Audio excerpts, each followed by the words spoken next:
My bank account is crying.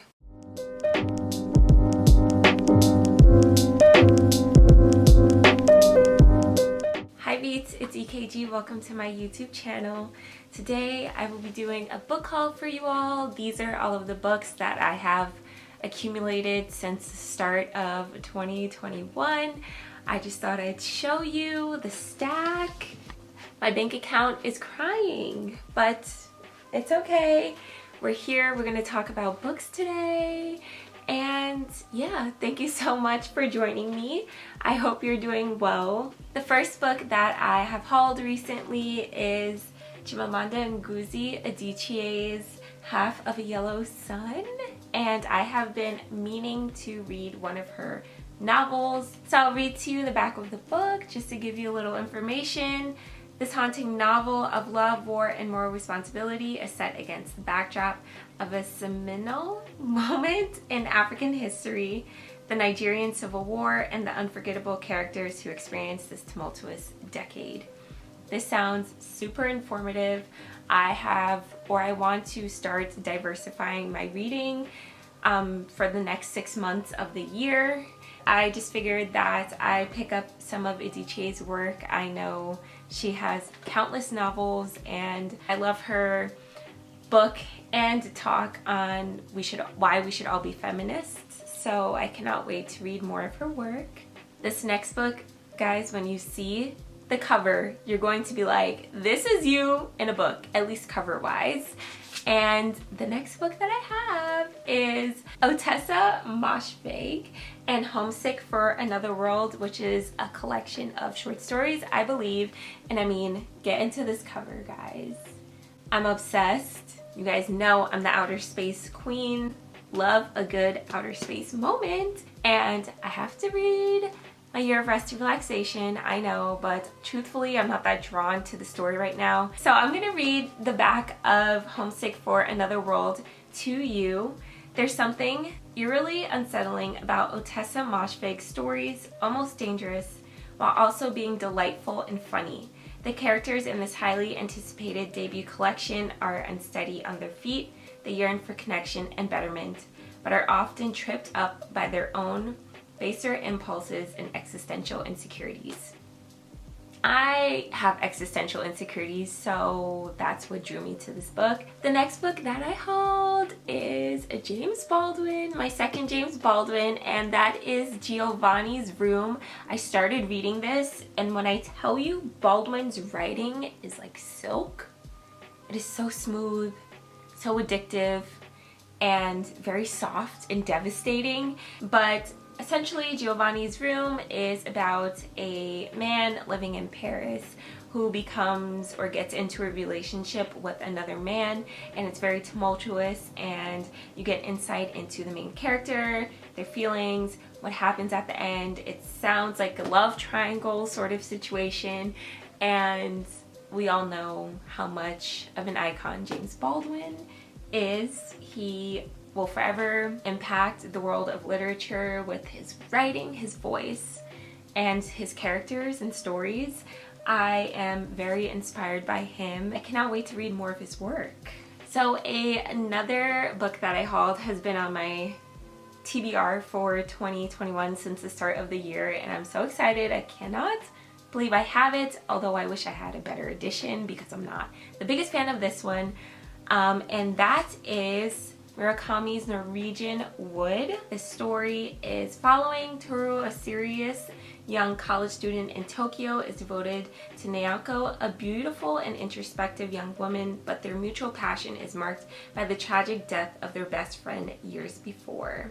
And we get insight into their relationship. I'm just not the biggest fan of this material for the book cover. I like the colors. It fits into my love of green, the color green, but I kind of wish I had. Apparently it's a UK edition of the novel that has red and cream and black. Stunning. I love that edition of Norwegian Wood. But nevertheless, I'm happy I have it. This will be my first Murakami, and I have to read Kafka on the Shore. There's so many. I follow a lot of you all on Goodreads, and I see you all reading Murakami's work, and every time I see it, I add more to my TBR. Now we got another one of my favorite authors. I am obsessed with Zadie Smith, and this is Grand Union, which is a collection of stories. Zadie Smith has established herself as one of the most iconic, critically respected, and popular writers of her generation. In her first short story collection, she combines her power of observation and her inimitable voice to mine the fraught and complex experience of life in the modern world. I love a good lit fic moment. I like literary fiction. It's probably one of my favorite genres of literature, and Zadie Smith is incredible. I read Intimations by her, which is also a collection of short stories, essays, reflections, and it was stunning. It was one of my favorite books of 2020, so I cannot wait to read Grand Union. I have a lot of her books on my TBR. She also has a book called On Beauty and one called White Teeth. Up next, I have a book that I have literally seen all over Bookstagram, all over BookTube, and all over Goodreads, and that is Trick Mirror by Gia Tolentino.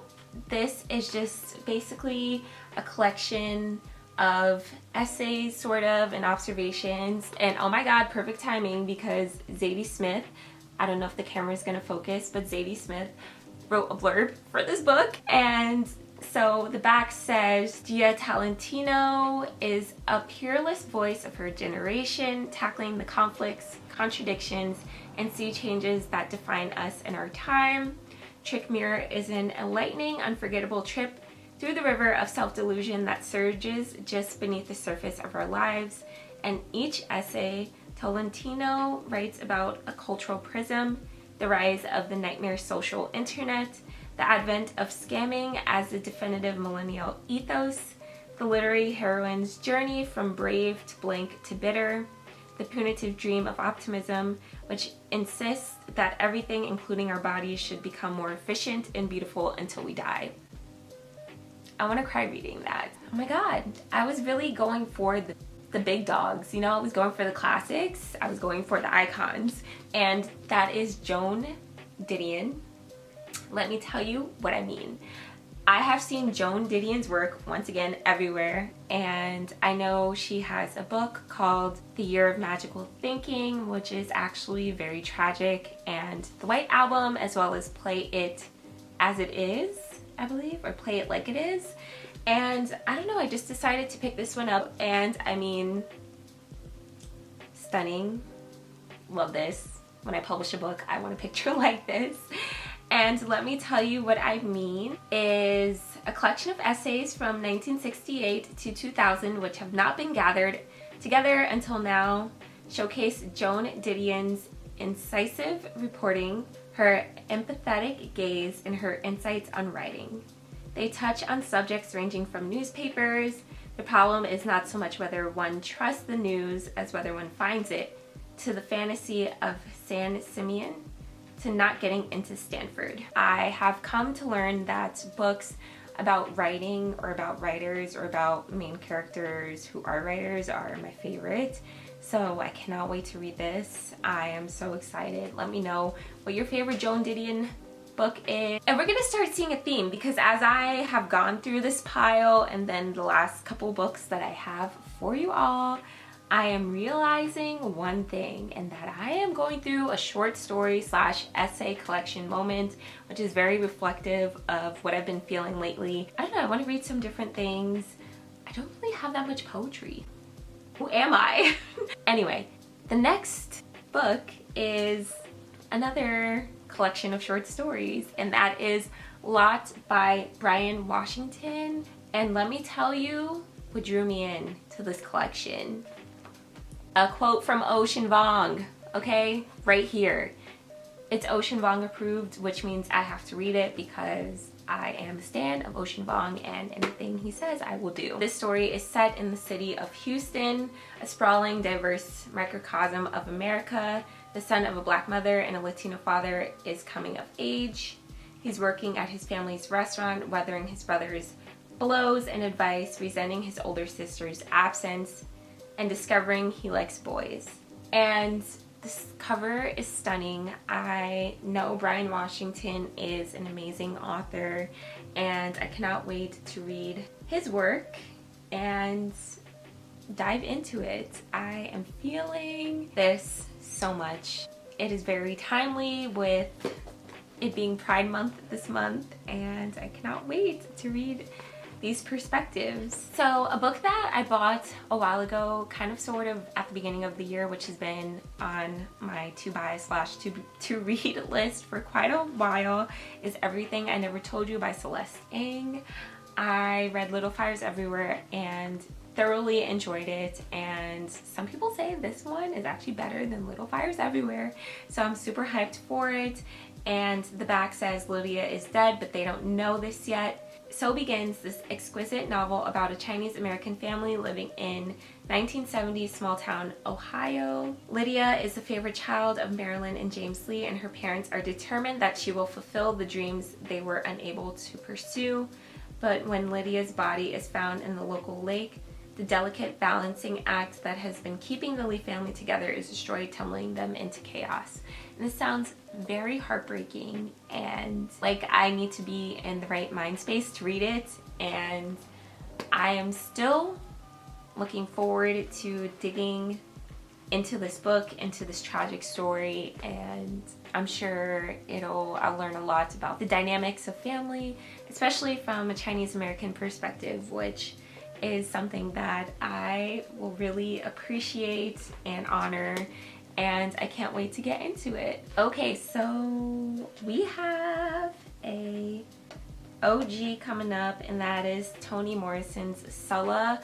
I wanted to get this edition specifically. I actually purchased it on Thrift Books, which, if you don't know, it's an online thrift store for books specifically, and you can order them and they'll deliver them for you. I think this book I paid like $4 or $5 for, and Toni Morrison is an icon, a legend, and Sella is a rich and moving novel which traces the lives of two black heroines from their growing up together in a small Ohio town through their sharply divergent paths of womanhood to their ultimate confrontation and reconciliation. And yeah, that sounds great. Apparently the synchronicity is real, because all of the books that I've been purchasing recently have similar themes, it seems like, and I'm excited. Love that for me. Up next we have my icon, the one person who I wish could have met while they were still alive, and that is the queen of poetry, of nature poetry, Mary Oliver. I am obsessed with Mary Oliver. I live, breathe, eat, sleep her poetry. Love it. And this is actually selected essays, and the entire collection is called Upstream, and I know that this is about her reflections on nature and her connection to it and her connection to writing, and then also how she is very close to her childhood friend Walt Whitman, another iconic poet, nature poet, and I cannot wait to read this. I love Mary Oliver so much. Her poem Oxygen lives rent-free in my brain. I probably think about it all the time. I probably read it and reread it. I don't know, whenever I want to read a good poem that I know will make me feel like I'm being punched in the gut, I read Oxygen. Okay, so I have another collection of poetry, and this is Life of the Party by Olivia Gatwood. Olivia Gatwood went super viral with her poem, I believe it's called The Women on Long Island or Staten Island, and it's a great poem. She's a spoken word poet, and she has this collection of poems. I actually read one of her first collections that I came across. It's called New American Best Friend, pretty sure. I have it, yeah, I have it right here. It's called New American Best Friend by Olivia Gatwood. New American Best Friend is kind of sort of like a chapbook. It's shorter. Life of the Party seems to be a full collection of poetry, and I know her musings on this were, I know the musings of Life of the Party. Olivia Gatwood, I watched an interview how she became obsessed with true crime at the time of writing this, and she researched so many instances of violence, so that's a trigger warning for this book against women. That's kind of sort of why I haven't read this yet. I actually got it for Christmas in 2020, but I have not read it yet because I just know I have to be in a good headspace for this. I'm sure this is going to be hauntingly beautiful and scary and frightening, but necessary, and you should check her out and her other works. Very great poet. I actually really enjoy her poetry a lot. Okay, so I have two Zora Neale Hurston books, and the first one is Their Eyes Were Watching God. I have read snippets and passages of this book, but I have actually never read it in total, which is sad and embarrassing. Their Eyes Are Watching God is an enduring Southern love story sparkling with wit, beauty, and heartfelt wisdom, told in the captivating voice of a woman who refuses to live in sorrow, bitterness, fear, or foolish romantic dreams. It is the story of fair-skinned, fiercely independent Janie Crawford in her evolving selfhood through 3 marriages and a life marked by poverty, trials, and purpose. Sounds beautiful. I'm all for reading women main characters, women who go through some things but who are strong. I love that. Those are some of my favorite perspectives to read from. And then I also was in a really cool independent bookstore, and I will actually show you the footage from the bookstore. The owner has stacks of books piled high up to the ceiling. It is like very chaotic but beautiful at the same time.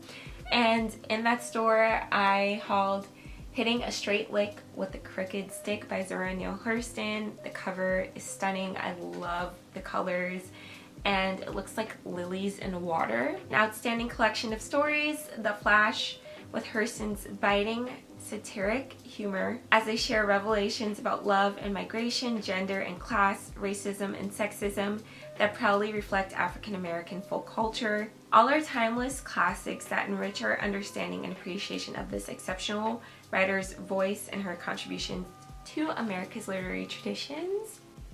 I do have quite a few books on my Kindle. The last physical book that I have is The Maidens by Alex Michaelides, and The Maidens is set in Cambridge, and there is murder, and it follows this woman as she tries to crack the murder. And within Cambridge there's a secret society that is based on Greek mythology, and there's also a Greek mythology professor who kind of seems to be the main suspect. But I heard this book has an amazing twist. I watched Noelle Gallagher and I saw her reading vlog on this book, and she said she was surprised, and I can't wait. And I'm probably going to read this one very soon, but I'll get into that later. I'm thinking of doing like a summer TBR where you might see a few of these books, but I'll have some few other ones for you. As you can see, I'm very much in the mood for short story collections, poetry, essays. So let me know your recs down below if I haven't hauled it, what you've been reading, what you've been loving. And thank you so much for watching. You can follow me on Instagram at ekgwriting. It'll be linked down below, as well as my Goodreads account, which if you want to befriend me, I friend you back, and I keep up with everyone and what they're reading, and it's so fun to see what you all are loving. And if you liked this video, you can hit the like button, hit the subscribe button to join the fam, and I'll see you in the next one. Bye! I was like, yo.